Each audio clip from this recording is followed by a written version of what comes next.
Hello, it is Foundation Friday, February 26th, 2021. Steve Sipress here with yet another in our soon-to-be ending multi-part series on the fantastic book by Dr. Dennis Waitley, The Psychology of Winning, 10 Qualities of a Total Winner.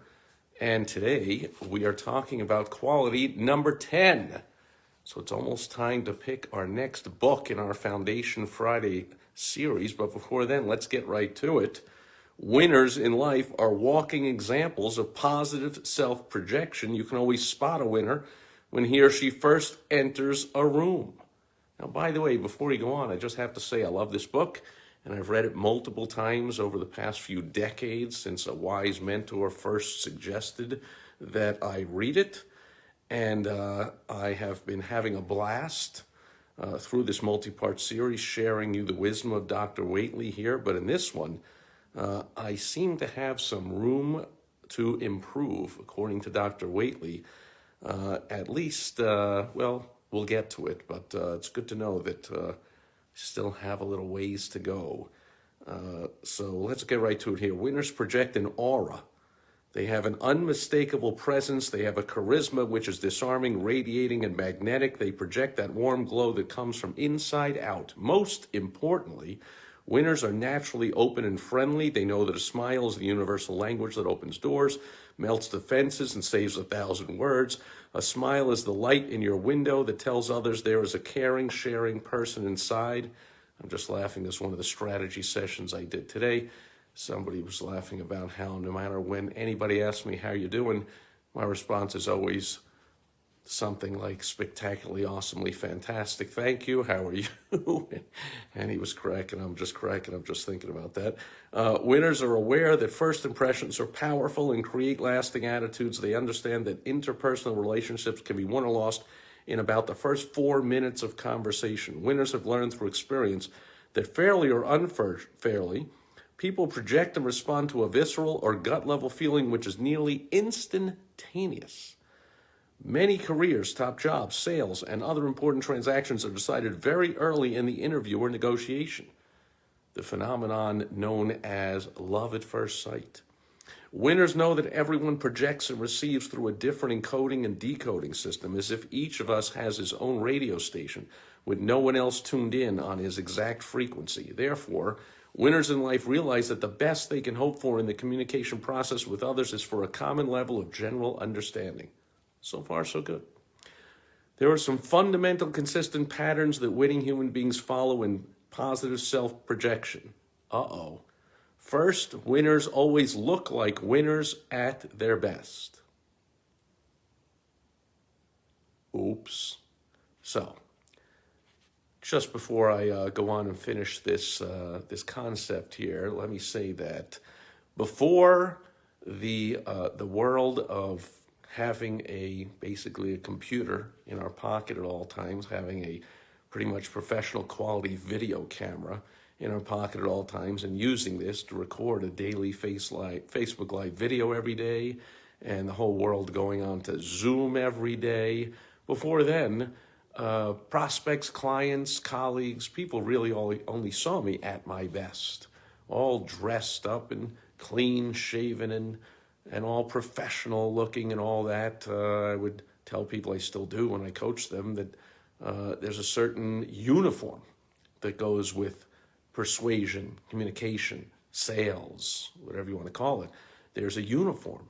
And so if I played shortstop for the New York Yankees, I would wear some kind of pinstriped polyester outfit every day that would look kind of ridiculous walking down the street, but that's the uniform. So there's a uniform that leaders wear. There's a uniform that doctors wear. There's a uniform that obviously police officers wear, but attorneys wear when they go into court and so forth. But when I'm at home, when I'm just hanging out, look at me. I am not projecting like a winner.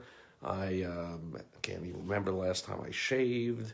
I don't fret. I coach lots of people on doing videos. I don't fret about how I look in the video. Lots of people paralyze themselves and go, Steve, I can't record a video every day, especially women that tell me like, oh, because I have to do my hair, my makeup, it takes a lot of time just not doing all that. And I'm like, well, you know what? I ain't doing none of it. What you see is just what you get. So when it comes to the fundamental understanding that winners always look like winners at their best, not doing so good here, according to Dr. Waitley.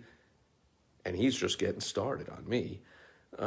Winners know that the clock is running, that the bird of time is on the wing, and they feel that since there's no time to lose, why not put their best foot forward? Winners respect the fact that we as people usually project on the outside how we really feel about ourselves on the inside. For example, when we aren't feeling well physically, we don't look well at the skin or surface level, and correspondingly, when we don't feel good about ourselves emotionally or mentally, we don't seem to make a very good impression with our looks, personal grooming, and clothing habits. Studies have shown the definite correlation between looking good and success in life. A Harvard study pointed out that people who feel unattractive as judged by themselves and their peers tend to suffer from feelings of loneliness, rejection, and isolation. School children who look good are actually treated better, not only by their classmates, but by teachers as well.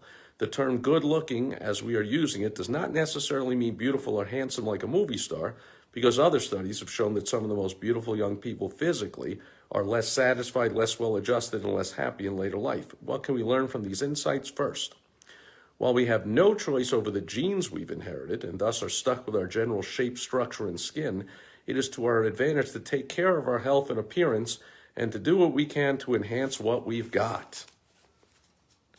Present company apparently excluded. Like it or not, we will usually be judged by our looks in an instant and lasting impression. And secondly, since we behave according to the way we think we look rather than the way we actually look to others, those of us who can learn to be fairly satisfied with our features are way ahead of the game as far as being winners in life. In today's cosmetic society, there's a real need for rational values when we consider the true meaning of positive self-projection. We seem to be taking a good thing, which is doing the best with what we've got, and going overboard with excessive self-adoration and self-indulgence in an attempt to buy the fountain of youth and superficial happiness. We know, of course, that the kind of house, car, clothing, and possessions we show off to the world represent our attempt to tell others who we are. More important than telling others who we are is that our expressed standards of living search to remind ourselves who we are. In today's world of easy credit and in what some have called a plastic age because of the flood of credit cards and the ease with which they can be obtained and used, almost anyone can arrange to display a fancy car, a powerboat, or motorhome in front of their house. Therefore, as was referred to earlier in the chapter on self-esteem, the tendency to show off many toys and trappings of affluence and material success is more likely to say to others that we are really lacking in self-esteem or self-worth than the fact that we can afford it.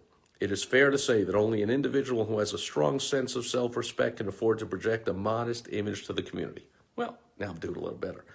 In other words, winners can project success without flaunting it. Winners may not always be able to afford to buy the most expensive things, but they always do the very best with what they can afford. So we don't have to be rich or spend a fortune to project the look of a winner. Uh-oh, I'm going to have some trouble again here. All it takes is a little extra effort and time in personal grooming. Oops, that, as I said a few minutes ago, I kind of refuse to do.